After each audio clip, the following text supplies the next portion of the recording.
Good afternoon, brothers and sisters. My name is Benjamin Joel Martineau. Bishop recently reached out to me, so I figured I'd start coming back to church. I want to share a little bit about myself and my faith history, and I want to close with my testimony. I was born in the covenant to goodly parents. I have 12 siblings, and my Mormon roots run really deep. Joel Hills Johnson, who's my middle namesake, wrote the hymn High on a Mountaintop. I served my mission in the Russia Rostov-na-Donu mission. It was a couple of the best years of my life, very memorable and life-changing. I became a man on my mission. After my mission, I went to BYU in Provo, where I met my wife. We got married in the Salt Lake Temple, where she served her mission. And we currently live in Vienna Woods with our 3 beautiful children. About 4 years ago, we were in Salt Lake City, attending a baby blessing for one of our relatives. While there, I visited my best friend from college. His name is Trevor. Recently, Trevor had been sharing things on Facebook, articles and posts and whatnot, that seemed to disagree with how the church viewed gay marriage. And that was concerning to me. So during lunch, I confronted him about his Facebook posts. He confided with me that he no longer believed in the truth claims of the church. I was shocked. I encouraged him to remember his mission and remember his temple covenants. And I asked him why he no longer believed. He shared a number of issues with me about church history, church doctrine, and scientific facts. And when he told me, I knew they could all be reconciled because, after all, the church is true. So I told him I'd get back with him. I went home and I prayed and thought about it. And I decided the best way to help Trevor would be to approach his issues with an unbiased approach. I decided to imagine that I knew nothing about the church, and I would objectively weigh the evidence and the testimony of both sides of the things that he had brought up with me. I was inspired by J. Reuben Clark, who said, quote, "If we have the truth, it cannot be harmed by investigation. If we have not the truth, it ought to be harmed." The first issue that Trevor had brought up was about the book of Abraham.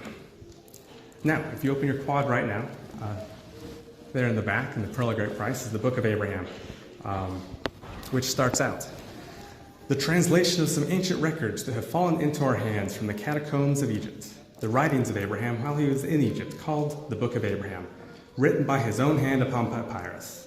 There are 5 chapters along with 3 facsimiles." You've always seen the little Egyptian hieroglyphs there. Trevor claimed that the Book of Abraham was not translated, as Joseph said. He claimed that the papyrus that Joseph Smith purchased for thousands of dollars were simply common funerary scrolls. And he further claimed that the facsimiles had absolutely nothing to do with the translation that is within the Book of Abraham. And that both the zero Egyptologists, it's a hard word, 0 Egyptian experts in the world agreed that the Book of Abraham was a correct translation.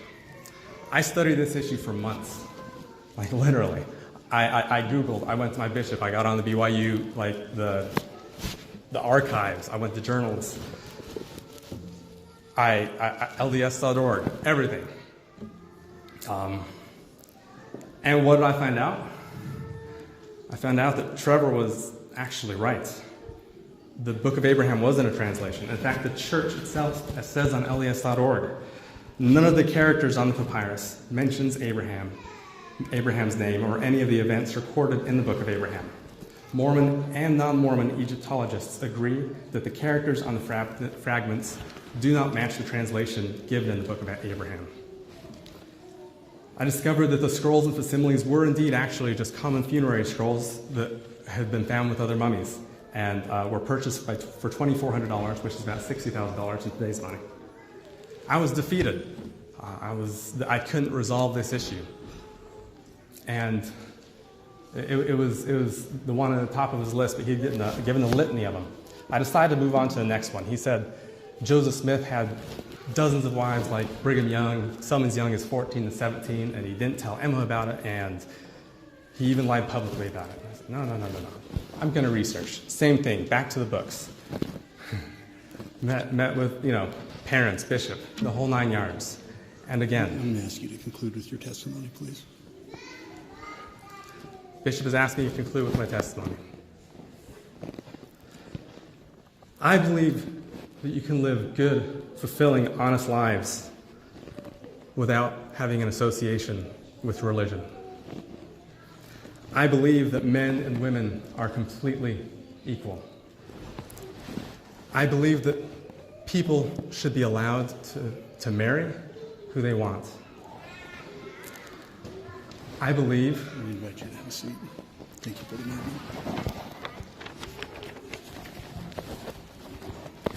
Brothers and sisters, I testify to you, the great man is the word of God.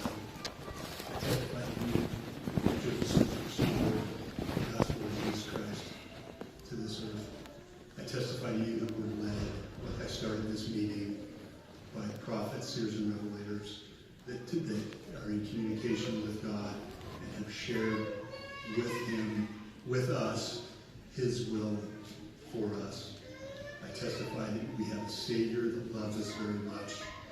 I also testify that there are things out there on the internet, there are things out there in social media, there are, as Brother Lewis said, philosophies of men mingled with Scripture. I would encourage you to, if you have questions, to address those questions forthrightly and fully. Don't be afraid of your questions, but also realize that there are many opportunities that Satan is taking to deceive us. I love you, brothers and sisters, and thank you for the opportunity to serve you as your bishop. We will conclude our meeting today.